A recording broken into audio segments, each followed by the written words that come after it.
8:10, estamos de regreso. Está con nosotros el prestigioso abogado y perseguidor don Emiliano Arias. ¿Cómo está, Emiliano? Muy buenas tardes. Muy bien, Rafa, ¿tú? Hola, Emiliano, ¿qué tal? Hola, Pablo. ¿Cómo estamos? Bueno, mejor Muy que bien. algunos exalcaldes, debo decirlo al tiro. No, absolutamente. Oiga.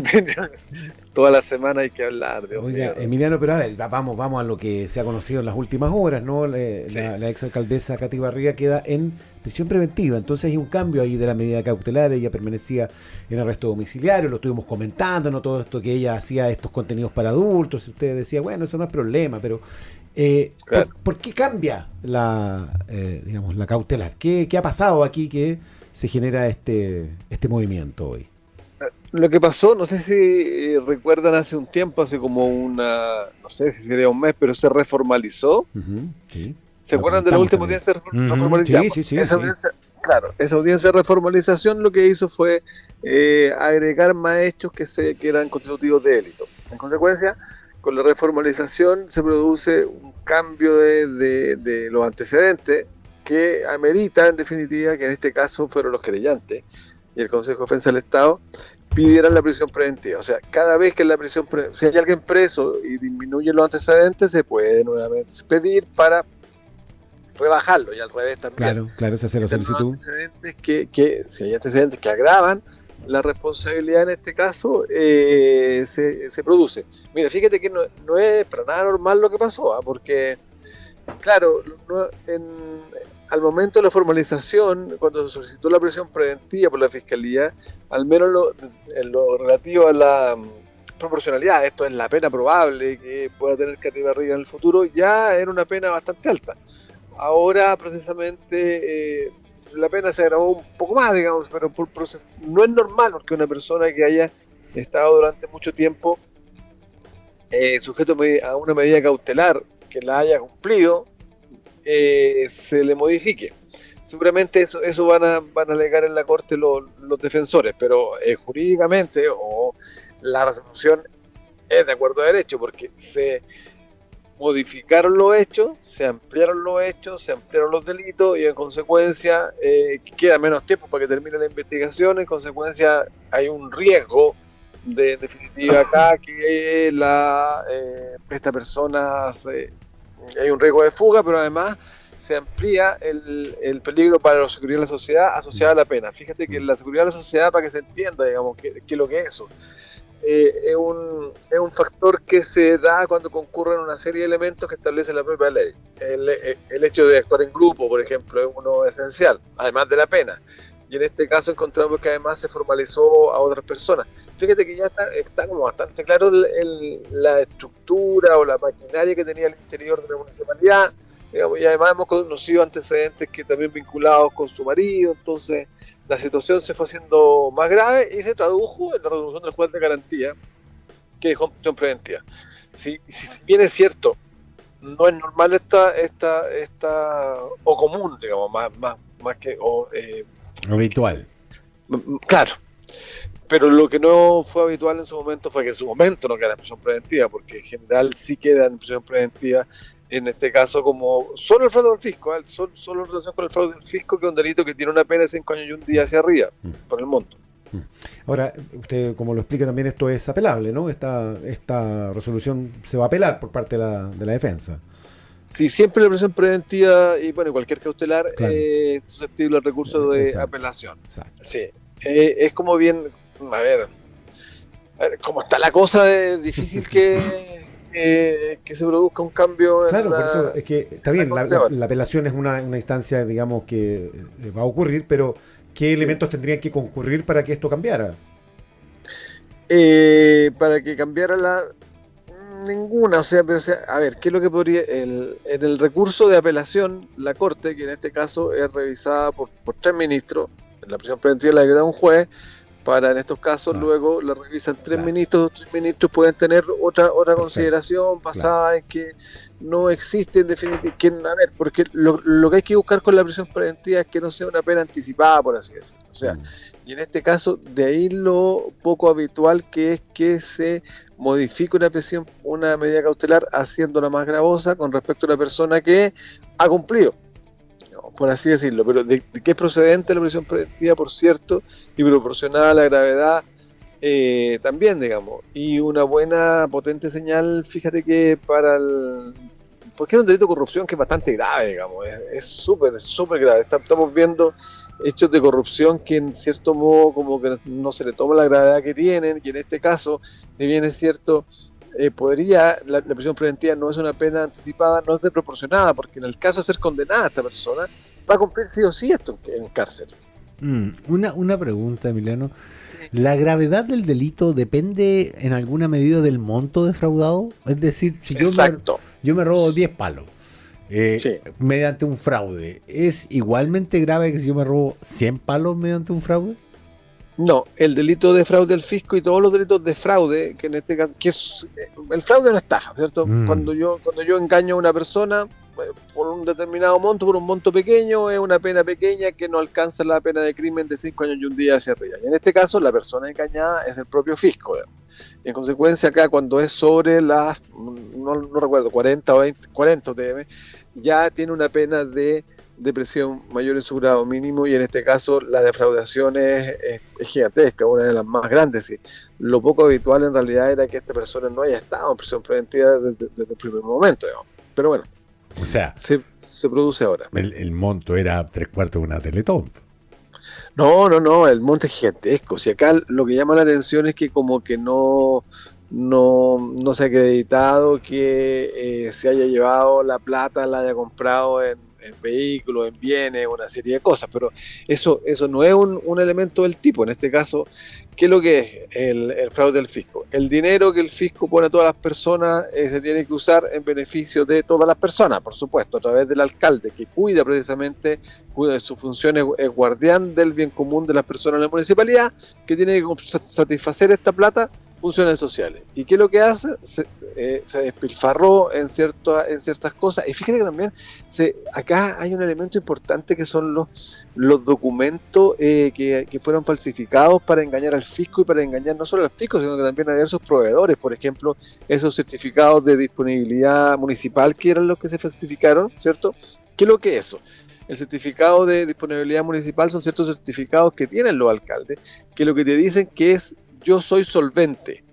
Y ese certificado se muestra en relación a todos los otros proveedores para que me sigan proveyendo lucas. Pero esos certificados eran falsificados y se hacían en conjunto con otros. Mira, si la ley, precisamente de los factores que la ley establece para considerar que en una conducta constitutiva peligrosa para la sociedad, en este caso se dan casi todos, porque la gravedad de la pena asociada al delito, el hecho de haberse cometido en grupo, el hecho de haberse desarrollado durante un gran lapso, ¿cierto? Que también es un factor a considerar. Y el fundamental, la proporcionalidad de si esta persona es condenada por los delitos, va a cumplir su pena de manera efectiva. Bien, Emiliano Arias, pasemos a otro tema de algo que también ha ocurrido esta semana, lo comentábamos ayer, el recurso de protección que presenta ahora ex juez de la Corte Suprema, Sergio Muñoz, ¿no? Que plantea que hubo arbitrariedades porque no se le da acceso al informe final de la Comisión de Ética, que es la que investigó esta denuncia al propio juez, que significó además el juicio político, que es otro tema, digamos, que terminó con su destitución. Pero él dice, aquí hubo un informe de la Comisión de Ética que yo no he conocido. ¿Por qué pasa eso? A ver, el recurso de protección es un recurso que tiene por objeto enmendar las resoluciones de naturaleza ilegales o arbitrarias que cometen cierta institución, ¿cierto? Cualquier institución del Estado, incluido el propio Poder Judicial. En este caso, entonces, ¿qué es lo que dice el ministro Muñoz? Es ilegal y arbitrario que a mí no se me dé acceso a un expediente que yo tengo derecho a conocer porque me afecta a mí mismo, digamos. Entonces, lo que quiere no está diciendo que el proceso haya sido legal o arbitrario, sino que no se le otorgue acceso. Claro. Lo que es, digamos, de toda justicia, de que una persona pueda tener acceso a ese proceso. Claro, por supuesto. Pero ¿por qué no se lo dan? ¿Qué pasa ahí? ¿Por qué no ocurre? Algo que parece tan obvio.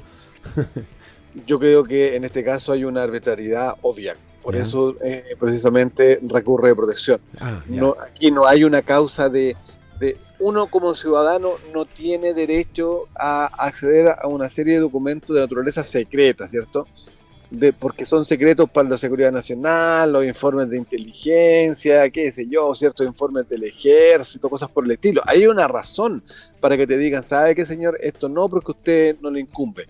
Pero el proceso que se refiere a tu propio juzgamiento administrativo, más encima que fue archivado, tienes derecho a conocerlo. En consecuencia, que esta declaración de admisibilidad yo creo que le debería ir bien al ministro Muñoz y que se le diera acceso, porque seguramente lo que está pensando el ministro es preparar algún tipo de reclamación que diga relación con su propio proceso de institución, que fue bastante particular, tenemos que verlo, porque sería bueno aquí juntar todos los elementos que hacen que el proceso haya sido también de naturaleza ilegal, haberse juntado la acusación con otra y una pila de cosas como esta, y porque imagínense que, a ver, lo que sí sabemos de ese expediente es que no culminó con la apertura de un cuaderno de remoción ni que fue removido, ¿cierto? Claro.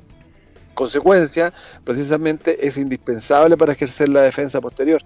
Si es bien ilegal o arbitrario, porque todo investigado, aunque sea de naturaleza administrativa, tiene derecho a conocer precisamente los procesos de uno mismo. Distinto el caso de Ángela Vivanco, que sí fue removida a su cargo por esta misma investigación que hizo la Corte. Exactamente, es distinto el caso de Ángela Vivanco. Entonces, tú tienes derecho a conocer no solo los antecedentes que culminaron en eso, sino que también los antecedentes de que por algo esto no continuó ni se produjo la remoción, ni siquiera se tradujo, fíjate, en un reproche ético que fue el que se hizo el ministro Matuf. Entonces tú tienes tres procesos, ¿cierto? Uno que es un reproche ético, que en el otro proceso no pasó nada, porque ni siquiera se dio lugar a la acusación constitucional. En el otro, en que existió una misma solución de ambos poderes del Estado, remoción de la ministra, y en el otro, en que en sede de la Corte Suprema no se removió ni se siguió adelante con respecto al ministro Muñoz, y en el otro sí se removió. Por eso es indispensable para el propio ministro conocer a sus antecedentes. ¿Sí? No tiene mucho sentido un fundamento último que te permita justificar no dar a una persona los antecedentes que se refieren a uno mismo. Emiliano, ¿Sí? Perdona la caricatura, pero si yo veo que el comisario a cargo de la comisaría me saca un parte por mal estacionado y estoy bien estacionado y le voy a reclamar al teniente que está de guardia, digamos, ¿cómo sigue este caso? Porque le está reclamando una corte que está bajo el organigrama de poder del Tribunal Supremo. Sí, debería haber. Estos son los casos que van poniendo a prueba el sistema. Estos son los casos cuando la propia Corte es la que se encuentra en condiciones de que se decrete la ilegalidad de sus propias actuaciones. Fíjate que, mira, hay muchos recursos, porque el recurso de amparo, es bien parecido, no es parecido, pero existe otro recurso que es de bastante utilidad, por ejemplo, que también puede devenir en una resolución ilegal, que es el recurso de amparo, ¿cierto? Que el famoso habeas corpus, ¿ya? El habeas corpus incluso procede en contra de resoluciones que hayan dictado los propios tribunales y la Corte, ¿cierto? Entonces, en ese caso, hay muchos, fíjate que hizo un estudio, un máster que estoy haciendo, pero nada que ver, que hay muchos recursos de amparo que se están acogiendo en contra de resoluciones dictadas por las propias Cortes de Apelación. Entonces, ¿qué es lo que llama la atención? En general, hay muchos que se acogen cuando es muy flagrante la ilegalidad o arbitrariedad, pero aquí se produce que eso no genera ninguna consecuencia para los ministros que dictaron una resolución ilegal o arbitraria. En este caso también en el recurso de protección. Están como súper aislados, precisamente en consecuencia, para que el control siga o sea suficiente, sobre todo en países como el nuestro, que no tenemos tribunales con jurisprudencia vinculante. En algunos casos una corte dice otro, al día siguiente puede decir otra cosa y no pasa nada, digamos. Puede hacer, no son vinculantes entre sí como en Estados Unidos. En estos casos no produce ninguna consecuencia ni siquiera disciplinaria para aquellos ministros que hayan dictado una resolución arbitraria. O sea, en este caso podemos llegar al absurdo de decir, un tribunal inferior, fue arbitrario. Y además después, fíjate que el recurso de protección que se establa ante la Corte de Apelaciones ya dice, sí, es ilegal y arbitrario, tiene derecho a acceder. Hay un recurso de apelación que conoce la propia Suprema, digamos. Entonces, va a decir, sí, sabes que yo fui arbitraria. Entonces, Claro. Saqué mi capitán, el parte está mal sacado. Parece que sí. sí, me castigo, como Espina. Como Espina se tira al cuarto piso y lo sube. Entonces, Sí, es curioso. Pero ahí, sí. pero en este caso, Emiliano, lo que procedería es reconocer y entregarle el informe al ministro Muñoz. cierto, Y eso ya por cierto. como que resuelve el asunto, ¿no? Es que fíjate que el asunto, yo creo, temo mucho que ¿Ah? este asunto, o cuando se producen todas estas cosas, ¿cierto? Cuando un organismo del Estado comete injusticia y no lo soluciona el mismo, después tú estás agotando todas y cada una de las vías posibles para después recurrir a instancias internacionales Claro, y decir, ¿sabes qué? exactamente. Si eso es, pero si es lo más justo, ¿cachai? Entonces, claro, por eso, por la existencia de ese proceso posterior, Sí. es que quizás el tribunal pueda volver sobre sus propios actos y otorgar precisamente. Emiliano, todo y tú ese- dices que probablemente él necesite ese informe para tomar algún curso de acción respecto de su destitución. ¿Eso tendría que ver también con instancias internacionales? Sí, eso tendría que ver con instancias internacionales una vez agotadas las nacionales. Siempre la justicia internacional, la de derechos humanos o la justicia de la Corte Penal Internacional por derechos de la seguridad y todo, siempre es de naturaleza subsidiaria y complementaria, ¿cierto? Cuando el Estado no cumple con sus funciones. ¿Y para qué estamos con cosas? Digamos, la destitución del ministro Muñoz a plena vista no cumplió estándares internacionales, sobre todo el estándar probatorio, que es una de las fundamentales faltas, ni siquiera se investigó adecuadamente en sede del Poder Legislativo, que era precisamente la declaración de este testigo de oída, que habría dicho de que se habría producido una cierta entrega de información privilegiada, digamos. Muy bien. Don Emiliano Arias, perseguidor. Pasó rápido.